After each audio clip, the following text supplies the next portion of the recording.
Hello future nursing officers, welcome to RNC nursing academy. आज अपन discuss करने वाले इंपॉर्टेंट इमेज बेस्ड क्वेश्चन पे।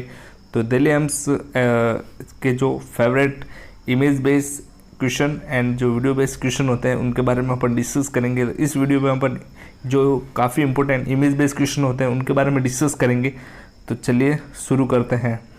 तो इसमें आप देख सकते हैं, आपको सबसे पहले जो इमेज देख रहा होगा इसके अंदर मैंने पुट किया हुआ है नाम बटरफ्लाई निडल। बटरफ्लाई निडल बोला जाता है इसको। इमेज को आप ध्यान से देखिए। बटरफ्लाई निडल का यूज़ करने का बेसिकली जो पर्पज़ रहता है वो रहता है कि एक तो जो वेन होती है वो काफ़ी जो पतली होती है, उसके कारण अगर आपको आईवी फ्लूइड वगैरह प्रोवाइड करवाना हो, आईवी फ्लूइड, तो उस कंडीशन में बटरफ्लाई निडल का यूज़ किया जाता है। वन टाइम यूज़ के लिए करते हैं ये, मतलब रखते नहीं है लॉन्ग टाइम के लिए, ओनली सिंगल टाइम यूज़ करते हैं। यूज एंड थ्रो इसको किया जाता है। नेक्स्ट अपना जो इमेज रहेगा वो रहेगा सेंट्रल जो लाइन होती है उसका किट। सेंट्रल लाइन का जो किट होता है वो आप देख सकते हैं इस इमेज के अंदर। सेंट्रल लाइन मैंने यहाँ नाम पुट किया हुआ है। इसके अंदर देखिए आप क्या क्या आता है। 5 ml की सिरिंज आती है, एक जो सेंट्रल लाइन जो निडल आती है वो, एंड जो लूमेन आते हैं 3 लूमेन की आती है एंड 2 लूमेन की भी आती है इसके अंदर। और भी इसके साथ में ग्लव्स आते हैं, सर्जिकल ग्लव्स की ज़रूरत पड़ती है। ये जो सेंट्रल लाइन को फिक्स करते हैं वो अडेप्टर। देन अलग अलग इसमें गॉज पीस वगैरह सब इसमें कंबाइंड कंप्लीट एक पैकेज आता है सेंट्रल लाइन का। तो सेंट्रल लाइन बेसिकली यूज़ करने का पर्पज़ ये होता है कि अगर मोर देन 7 डेज या अप टू 28 डेज अगर आप किसी को आईवी फ्लूइड या न्यूट्रिशन रिक्वायर होती है तो उस कंडीशन में अपन सेंट्रल लाइन यूज़ करते हैं। बेसिकली मोस्ट कॉमन जुगुलार वेन अपन डालते हैं इसके अंदर, एंड जो सब क्लेवेन है उसका भी यूज़ किया जाता है। नेक्स्ट इमेज है, आप देख सकते हैं। आप मुझे कमेंट करके भी बता सकते हैं कि आप कौन सा इमेज देख रहे हो। And nebulise mask. Nebulise mask जैसे कि आप देख सकते हैं, nebulise and oxygen mask basically जो इनका होता है, ऊपर का जो मास्क होता है वो सेम ही होता है। देन नेबुलाइज के लिए यहाँ पे एक मतलब कॉलम आता है। जैसे इसमें आप नेबुलाइज जो भी मेडिसिन होती है वो अपन इसके अंदर डालते हैं। जैसे बेसिकली अपन यूज़ करते हैं इसके अंदर डिओलिन यूज़ करते हैं एंड बुडाकोट, 2 मेडिसिन बेसिकली यूज़ करते हैं इसके अंदर। एंड म्यूकोमिस भी यूज़ किया जाता है इसके अंदर। तो नेबुलाइज के लिए ये बेसिकली यूज़ किया जाता है। नेक्स्ट इसके अंदर आप देख सकते हैं सक्शन कैथेटर। सक्शन कैथेटर काफ़ी इंपॉर्टेंट होते हैं। तो सक्शन कैथेटर आप देखिए अलग अलग नंबर के मैंने पुट किए हुए, अलग अलग साइज़ के अकॉर्डिंग। जैसे 20 नंबर का आता है येलो कलर का, रेड का 18 नंबर का आता है, फ्रेंच का 16 फ्रेंच का जो आता है वो जो ऑरेंज आता है, एंड ग्रीन जो आता है वो 14 फ्रेंच का आता है, और जो 12 फ्रेंच का आता है जो वाइट आता है, 10 फ्रेंच का आता है वो ब्लैक आता है, देन 8 फ्रेंच का आता है वो ब्लू आता है, देन हल्का जो ग्रीन आता है वो 6 फ्रेंच का आता है। तो बेसिकली मोस्ट कॉमन एडल्ट्स के अंदर यूज़ किया जाता है वो किया जाता है 14 नंबर का बेसिकली यूज़ किया जाता है, एंड 16 नंबर का भी यूज़ किया जाता है एडल्ट्स के अंदर सक्शन कैथेटर। और नेक्स्ट अपन इसके बारे में देखेंगे। नेक्स्ट है रीब्रीदर मास्क। रीब्रीदर मास्क को आप देख सकते हैं। रीब्रीदर मास्क और नॉन रीब्रीदर मास्क दोनों लगभग सेम आते हैं। इसमें अपन दोनों के अंदर अपन कंपैरिजन नहीं कर पाते हैं, इसके अंदर सेम ही आते हैं। पिछली बार दिल्ली एम्स ने 2020 में ही एग्ज़ाम हुआ था, जनवरी या फरवरी के अंदर, तब इसका इमेज बेस्ड क्वेश्चन पूछा था। तो काफ़ी इम्पोर्टेंट क्वेश्चन होने वाला है इमेज बेस्ड। तो इसके अंदर आप देख सकते हैं जो रीब्रीदर मास्क होता है उसका जो बैग होता है, जो रिजर्वायर बैग बोला जाता है इसको। ये रिजर्वायर बैग होता है, ये मास्क होता है और ये ट्यूबिंग होती है। तो रिजर्वायर बैग होता है, इसकी जो कैपेसिटी होती है वो 1.5 लीटर कैपेसिटी होती है इसकी। एंड जो नॉन रीब्रीदर मास्क होता है उसकी होती है 2 लीटर कैपेसिटी होती है। ये क्या करता है कि CO2 को वापस इनहेल करवाता है, क्योंकि थोड़ी बहुत मात्रा में CO2 भी वापस इनहेल की जाती है। तो ज़्यादा अगर कंसंट्रेशन ऑक्सीजन की दी जाती है तो उसके साथ में ही CO2 कोई मतलब साथ में इनहेल की जाती है इसके थ्रू, रिजर्वायर बैग के थ्रू। तो नॉन डिपिथेलियल जो मास्क होता है वो हाई कंसंट्रेशन मास्क होता है, 100% ऑक्सीजन डिलीवर्ड होती है उससे, 15 लीटर ऑक्सीजन डिलीवर्ड की जाती है। नेक्स्ट जो इमेज होने वाला है वो होने वाला है काफ़ी इंपॉर्टेंट, ये भी दिल्ली एम्स में पूछा गया क्वेश्चन है। रोमोवेग ड्रेन होती है, वो आपको पता होगा आईसीडी जो ड्रेन होती है उसके जैसी ड्रेन होती है, आईसीडी में भी यूज़ किए जाते हैं बेसिकली। तो रोमोवेग का बेसिकली यूज़ करने का मेन पर्पज़ यही होता है कि इसके थ्रू क्या किया जाता है कि ड्रेन जो किया जाता है वो नेगेटिव प्रेशर से ड्रेन किया जाता है। रोमोवेग का मेन पर्पज़ होता है नेगेटिव प्रेशर। इसको आपको पता होगा, अगर आपने देखा हो तो इसको पूरा पुश किया जाता है, इसको पूरा दबा के पुश किया जाता है, देन फिर इसको यहाँ पे कनेक्ट कर दिया जाता है, जो भी ट्यूबिंग होती है आगे पेशेंट के ड्रेन से मतलब कनेक्ट किया जाता है। फिर ये जब नेगेटिव प्रेशर जनरेट करता है और नेगेटिव प्रेशर के थ्रू ये ड्रेन इसमें फ्लूइड एस्केप होता है। तो ये भी क्वेश्चन काफ़ी इम्पोर्टेंट होने वाला है, आप बेसिकली इसको ध्यान में रखें। नेक्स्ट है ऑक्सीजन हुड। ऑक्सीजन हुड काफ़ी इम्पोर्टेंट है, जो न्यूबॉर्न बेबी होते हैं उनके अंदर यूज़ किया जाता है, न्यूनेट्स या न्यूबॉर्न होते हैं बच्चों के अंदर ऑक्सीजन हुड यूज़ किया जाता है। नेक्स्ट है ऑक्सीजन टेंट यूज़ किया जाता है, ये भी न्यूबॉर्न बेबी होते हैं उनके अंदर यूज़ किया जाता है। Next oxygen mask basically most common जो यूज़ किया जाता है, मोस्ट कॉमन मतलब जनरली यूज़ किया जाता है हॉस्पिटल्स के अंदर, जनरली पेशेंट के अंदर यूज़ किया जाता है। इसके अंदर बेसिकली 8 लीटर तक अपन ऑक्सीजन प्रोवाइड की जा सकती है। ऑक्सीजन मास्क सिंपल मास्क है। Next nasal catheter, most common जो यूज़ किया जाता है वो किया जाता है बेसिकली जो नेजल कैथेटर है वो यूज़ किया जाता है। और ये जो नेजल कैथेटर है वो अब इंसर्ट कितना किया जाता है, तो ये भी लगभग 10 सेंटीमीटर इंसर्ट किया जाता है। ये 10 सेंटीमीटर इंसर्ट करवाया जाता है नोज़ के थ्रू, नेजल ऑक्सीजन कैथेटर, और इसके through 1 to 6 litre oxygen provide की जाती है। नेक्स्ट टी पीस बेसिकली आपने देखा होगा, जो ट्रेकियोस्टोमी पेशेंट होता है ट्रेकियोस्टोमी पे, तो उसके ये कनेक्ट होती है इधर, एक ट्रेकियोस्टोमी से इधर एक साइड से कनेक्ट होती है, देन यहाँ पे ट्रेकियोस्टोमी से ये ऑक्सीजन, यहाँ से टी पीस से ये ऑक्सीजन ट्यूबिंग कनेक्ट होती है। तो ये ट्रेकियोस्टोमी के अंदर यूज़ किया जाता है, इसका नाम होता है टी पीस बोला जाता है इसको। नेक्स्ट देख सकते हैं जो मोस्ट कन्वीनियंट मेथड होता है वो नेजल कैनुला जो होता है वो मोस्ट कन्वीनियंट मेथड होता है। तो बेसिकली आप देख सकते हैं इसके अंदर ये नोज़ के अंदर दोनों पुट कर देते हैं और फिर इसको लगाया जाता है, बेसिकली यहाँ पे यूज़ किया जाता है। इसके अंदर भी 1 to 4 लीटर तक ऑक्सीजन प्रोवाइड की जा सकती है। राइल्स ट्यूब को एनजी ट्यूब भी बोला जाता है एंड फीडिंग ट्यूब भी बोला जाता है, नेजोगैस्ट्रिक ट्यूब या फीडिंग ट्यूब भी बोला जाता है राइल्स ट्यूब को। तो इसके अंदर बेसिकली अलग अलग साइज़ के अकॉर्डिंग होती है, जैसे 6 फ्रेंच की ग्रीन कलर की आती है, 8 फ्रेंच की ब्लू, 10 फ्रेंच की जो मतलब होती है वो ब्लैक, और 12 फ्रेंच की होती है वाइट, 14 फ्रेंच की जो होती है इसके अंदर सी ग्रीन्स, और 16 ग्रेन्स की ऑरेंज, रेड की होती है, 18 फ्रेंच की होती है रेड, और 20 की होती है येलो। तो जनरली जो यूज़ की जाती हैं वो बेसिकली यूज़ की जाती है ऑरेंज यूज़ की जाती हैं, 16 नंबर की और 14 नंबर की यूज़ की जाती है एडल्ट्स के अंदर, और बच्चों के अंदर जो होती है वो ब्लू कलर की यूज़ की जाती है। न्यूनेट्स के अंदर 6 फ्रेंच की ग्रीन कलर की यूज़ की जाती है।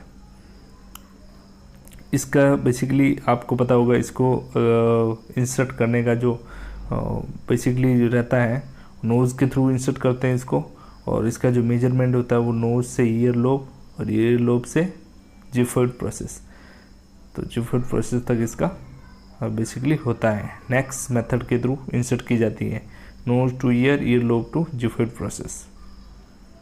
नेक्स्ट जो ट्यूबिंग होने वाली है वो gastrostomy feeding tube. Gastrostomy feeding tube इसका मतलब होता है डायरेक्टली इसको डुडेनम या जेजुनम में इंसर्ट करवाया जाता है इस पूरी ट्यूब को, और वहाँ से इसको डायरेक्टली फीड दी जाती है। वहीं से इसको इसका आउटर पार्ट रखा जाता है, ये आउटर पार्ट होता है, और ये पूरा इंसर्ट करवाया जाता है।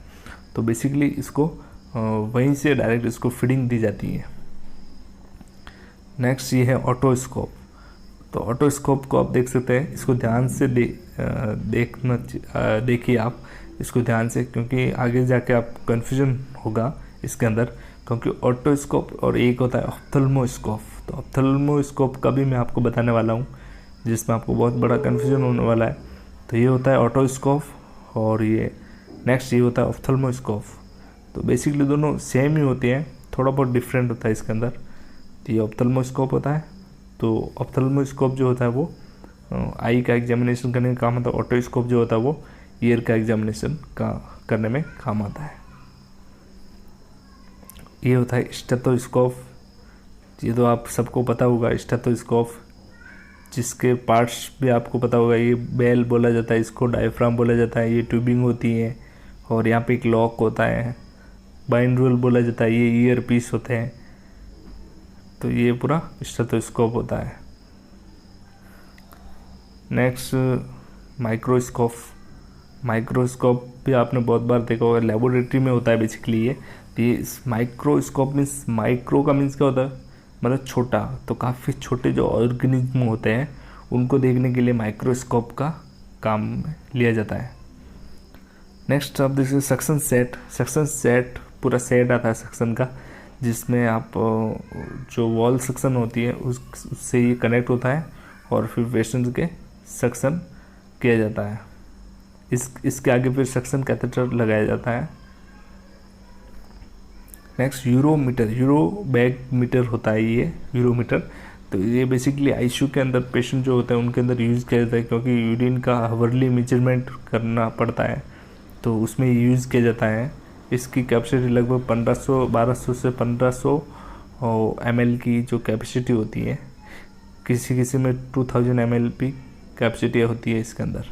तो यूरोमीटर होता है। ये होता है HM फिल्टर। काफ़ी इम्पोर्टेंट इमेज होने वाला है, बेसिकली ये पूछा जा सकता है। HM फिल्टर बोला जाता है, ये वेंटी में यूज होता है। मैं आगे जाके आपको और भी बताऊंगा इसके बारे में। तो HM फिल्टर आपको याद रखना, ह्यूमिडिफाइड मॉइस्चराइजेशन फिल्टर बोला जाता है इसको। नेक्स्ट वेंटी सर्किट बोला जाता है इसको। जो HM फिल्टर जो होता है वो यहाँ पे कनेक्ट होता है, HM फिल्टर, और वेंटी सर्किट यहाँ पे एक मेडिकल एयर वेंटी की जो पाइप होती है, मेडिकल एयर और एक ऑक्सीजन एयर से कनेक्ट होता है वेंटी। यहाँ पे वेंटिलेटर होता है जिसकी एक इंस्पायरेशन और एक एक्सपायरेशन से कनेक्ट होता है, इंस्पायरेशन और एक एक्सपायरेशन से कनेक्ट होता है, और ये पूरा वेंटी सर्किट होता है। नेक्स्ट अपना जो इम्पोर्टेंट डायग्राम है वो एंडोस्कोप। एंडोस्कोप देख सकते हैं आप, पूरा ये इंसर्ट करवाया जाता है बॉडी के अंदर, माउथ के थ्रू इंसर्ट करवाते हैं इसको। बेसिकली एंडोस्कोप का यूज़ करके एक तो स्टोमक का एग्जामिनेशन किया जाता है, एक अपने पूरे इंटेस्टाइन का एग्जामिनेशन किया जाता है, और आपने नाम सुना होगा जनरली ERCP, एंडोस्कोपिक रेट्रोग्रेड कोलोंजियो पेनक्रियाटोग्राफी। तो ये इसका यूज़ किया जाता है, ERCP में भी इसका यूज़ किया जाता है, और सिग्मोइडोस्कोपी करते हैं उसमें भी इसका एंडोस्कोपी का यूज़ किया जाता है। नेक्स्ट काफ़ी इम्पोर्टेंट इमेज होने वाला है, इसको बोला जाता है स्वान-गंज कैथेटर। नाम सुना होगा आपने। इसका use mostly PA pressure, pulmonary artery pressure check करने में काम लिया जाता है, Swan Ganz catheter. Next Malecot catheter. Malecot catheter ये फीमेल्स के अंदर यूज़ किया जाता है basically, generally Malecot catheter. Bougie catheter काफ़ी इम्पोर्टेंट इमेज है ये। बुजी कैथेटर या स्टिलेट, एक ये स्टिलेट का काम करता है bougie catheter. Stylet means stylet guide wire, एक गाइड वायर का काम करता है। बेसिकली क्या होता है, जब ET ट्यूब इंसर्ट करते हैं पेशेंट के अंदर, तो कोई ऑब्स्ट्रक्शन के कारण ET ट्यूब अपन डायरेक्टली इंसर्ट नहीं कर पाते हैं, माउथ के अंदर। तो बेसिकली बुजी कैथेटर में अपन ईटी ट्यूब यहाँ से इंसर्ट करते हैं, जो बुजी कैथेटर है वो ईटी ट्यूब के अंदर इंसर्ट करते हैं और ये फिर बुजी कैथेटर को इंसर्ट करवाया जाता है। तो इसके साथ ही ये ट्रेकिया के अंदर चला जाता है आसानी से और फिर इसको उसको फिक्स करके ईटी ट्यूब को फिक्स करके इसको रिमूव कर दिया जाता है। तो बुजी कैथेटर के नाम से जाना जाता है। तो इम्पोर्टेंट इमेज है, आपको ध्यान में रखना है इसको। नेक्स्ट इम्पोर्टेंट इमेज होने वाला है गॉडेल्स एयरवे। काफ़ी इम्पोर्टेंट इमेज होने वाले, अलग अलग साइज़ के अकॉर्डिंग गॉडेल्स एयरवे होते हैं। ये गॉडेल्स एयरवे जो पेशेंट अगर इंट्यूबेट होता है तब उसमें जब एक तरफ माउथ के अंदर एक तरफ ईटी ट्यूब लगी होती है और दूसरी तरफ इसको गॉडेल्स एयरवे को टंग के ऊपर लगाया जाता है, क्योंकि उसको जो ईटी ट्यूब होती है उसको मतलब पेशेंट के दांत से काट देता है, तो उसके कारण गॉडेल्स एयरवे डाला जाता है उसके अंदर। तो ट्यूबिंग को कट नहीं करे इसलिए गॉडेल्स एयरवे डाला जाता है उसके अंदर। नेक्स्ट इम्पोर्टेंट इमेज होने वाला है वो होने वाला है 2-वे सिलिकॉन फोलिस कैथेटर। तो ये होने वाला है two way silicon फोलिस catheter. Silicon catheter काफ़ी अच्छा होता है लॉन्ग टाइम यूज़ के लिए, कम से कम 90 डेज के लिए अपन उसको रख सकते हैं सिलिकॉन कैथेटर को, फोलिस कैथेटर सिलिकॉन। नेक्स्ट है लैरिंजियल मास एयरवे। लैरिंजियल मास एयरवे ये भी ईटी ट्यूब की तरह एक ट्यूबिंग होती है जो माउथ के अंदर डाली जाती है आर्टिफिशियल एयरवे प्रोवाइड करवाने के लिए, बट इसका कम यूज़ किया जाता है। ये होता है यूरोबैग अपना, यूरोबैग जो फोलिस से कनेक्ट होता है यहाँ से और ये इसका जो ड्रेन करवाते हैं यहाँ से, और ये टोटल इसकी कैपेसिटी होती है 2000 या 1500 ml के करीबन इसकी कैपेसिटी होती है टोटल। ये नॉर्मल यूरो बैग है सिंपल, और वो मैंने पहले बताया वो मीटर वाला यूरो बैग था। नेक्स्ट इम्पोर्टेंट जो फोलिस कैथेटर होने वाला है 3-वे फोलिस कैथेटर। अब यहाँ पे 3-वे का मतलब होता है कि यहाँ पे अपन सिरिंज से 10 cc अपन पुश करते हैं नॉर्मल सलाइन या डिस्टिल वाटर, इसको बलून को फुलाने वाला है। और एक जो वे होता है वो होता है यहाँ पे यूरो बैग कनेक्ट करने के लिए, और एक जो तीसरा जो होता है अडेप्टर जो भी वे वो होता है इरिगेशन के लिए। आपको पता होगा जब PCNL करते हैं या जब पेशेंट रीनल कैल्कुलाई पे होता है या प्रोस्टेक्टोमी की जाती है पेशेंट के, तो उसको यूरिनरी ब्लैडर को इरिगेट करने के लिए उसके यहाँ पे NS मतलब कनेक्ट की जाती है, तो उसको इरिगेट करने के लिए अपन 3-वे कैथेटर का यूज़ किया जाता है। ये बलून होता है बेसिकली, और ये 3-वे फोलिस होता है, ये रबर का बना हुआ था बेसिकली, लैटेक्स। ये 2-वे कैथेटर होता है, ये सिंपल कैथेटर होता है 2-वे, जो यहाँ पे अपन सिरिंज से पुश करते हैं बलून को फुलाने के लिए डिस्टिल वाटर या NS, और दूसरा जो होता है वो होता है यहाँ पे कनेक्ट किया जाता है यूरो बैग से। नेक्स्ट इम्पोर्टेंट काफ़ी इम्पोर्टेंट इमेज होने वाला है जो एग्जाम में पूछा जाता है, दिल्ली एम्स में आया हुआ क्वेश्चन है। ये सनस्टेगन ब्लैकमोर ट्यूब बोला जाता है इसको। ये बेसिकली यहाँ पे ये स्टोमक के अंदर रहता है ये वाला पार्ट, और ये वाला पार्ट जो रहता है वो इसोफेगस के अंदर रहता है। बिकॉज ऑफ इसोफेगस के अंदर रहने का पर्पज़ ये होता है कि इसोफेगस में ये लगाने का पर्पज़ ही यही रहता है कि इसोफेजियल वेराइसिस, जब पोर्टल हाइपरटेंशन के कारण इसोफेजियल जो ब्लीडिंग हो जाती है उसको उससे प्रिवेंट करने के लिए अपन इसका यूज़ किया जाता है सनस्टेगन ब्लैकमोर ट्यूब। तो ये भी काफ़ी इंपॉर्टेंट इमेज होने वाला है। नेक्स्ट है फ्लैटेस्ट ट्यूब। फ्लैटेस्ट ट्यूब तो गैसेस डिस्टेंशन जो होती हैं, गैसेस पास आउट करवाने के लिए फ्लैटेस्ट ट्यूब का यूज़ किया जाता है। नेक्स्ट म्यूकस एक्सट्रैक्टर, बच्चों के अंदर या इसका यूज़ किया जाता है म्यूकस को रिमूव कर, सिक्रेशन होते हैं उनको रिमूव करने के लिए। नेक्स्ट ईटी ट्यूब तो काफ़ी इंपॉर्टेंट ईटी ट्यूब है। ये होता है बलून होता है, यहाँ पे मर्फी आई होती है, और अलग अलग एज ग्रुप में अलग अलग ईटी ट्यूब होती हैं। यहाँ से अपन बलून को फुलाते हैं, 3 to 5 ml इसकी कैपेसिटी आती है, इसको फुलाया जाता है। और अलग अलग एज ग्रुप में अलग अलग ईटी ट्यूब यूज़ करते हैं, जैसे जो न्यूनेट्स न्यूबॉर्न होता है उसके अंदर 3.5 नंबर की यूज़ करते हैं, और फिर 4 नंबर की, देन 4 से 2 ईयर के बच्चों में 4 नंबर की यूज़ करते हैं। और एडल्ट्स के अंदर यूज़ करते हैं, वो करते हैं 8 से 9.5 नंबर की यूज़ करते हैं एडल्ट्स के अंदर। एडल्ट के अंदर यूज़ करते हैं 80 ट्यूब, वो करते हैं 8 से 9.5 नंबर। और जो एडल्ट फीमेल के अंदर यूज़ करते हैं वो करते हैं 7 से 8 नंबर mm इसकी यूनिट होती है, mm के अंदर यूज़ किया जाता है। नेक्स्ट है टी ट्यूब।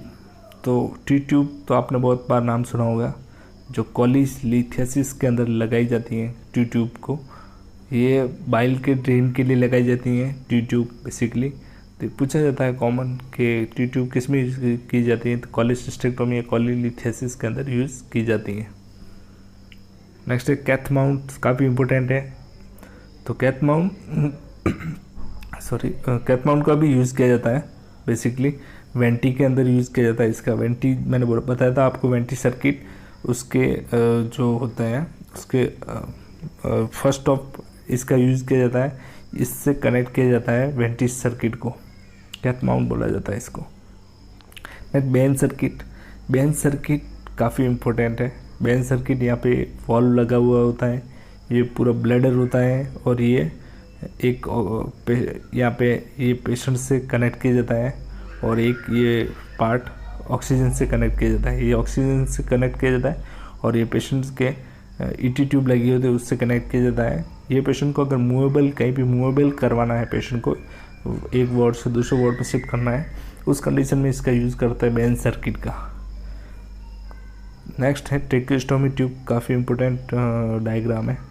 ट्रेकियोस्टोमी ट्यूब होती है, ये उसका बलून होता है, cuff and non cuff outer cannula होता है, ये हॉलो इनर कैनुला होता है या ऑब्टूरेटर होता है। ऑब्टूरेटर मीन्स गाइड वायर बोला जाता है, और ये इनर कैनुला होता है। इसको बेसिकली क्लीन किया जाता है, कि इसको बाहर निकाल के क्लीन किया जाता है जब क्लीन करना हो तब।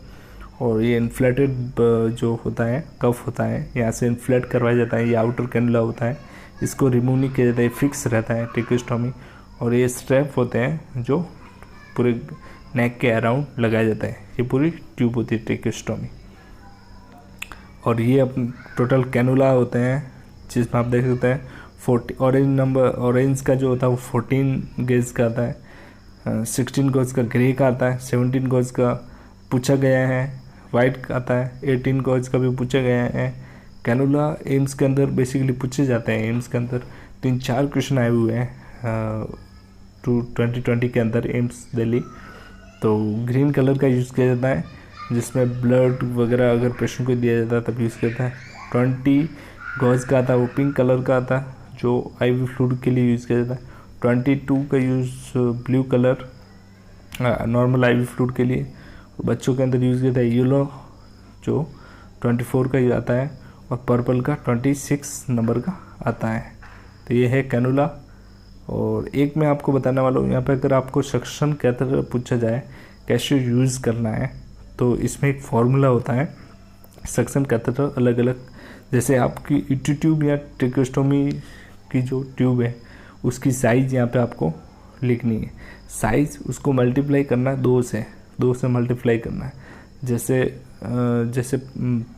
बेसिकली अपन ने देख ली 5 नंबर की ट्यूब है, अगर उसको मल्टीप्लाई कर दिया 2 से 10 हो जाएगा। फिर जैसे उसको माइनस कर दो 1 तो 9 हो जाएगा। तो 9 नंबर 9 फ्रेंच ऐसे कुछ आप यहाँ पे यूज़ करते हैं सक्शन कैथेटर। और एडल्ट के अंदर जो प्रेशर यूज़ करते हैं वो 80 to 120 mmHg यूज़ करते हैं। पीडियाट्रिक्स के अंदर 60 to 80 mmHg यूज़ किया जाता है। तो ये एम्स की गाइडलाइन के थ्रू ये पूछा गया है। Next part of endotracheal tube, मैंने बता दिया पार्ट तो आपको। मर्फी आई, बेवेल होता है, यहाँ पे बेवेल होता है, मर्फी आई होती है, इन्फ्लेटेड कफ होता है। कफ और नॉन कफ 2 तरह की आती हैं, और इन्फ्लेट करवाते हैं यहाँ पे।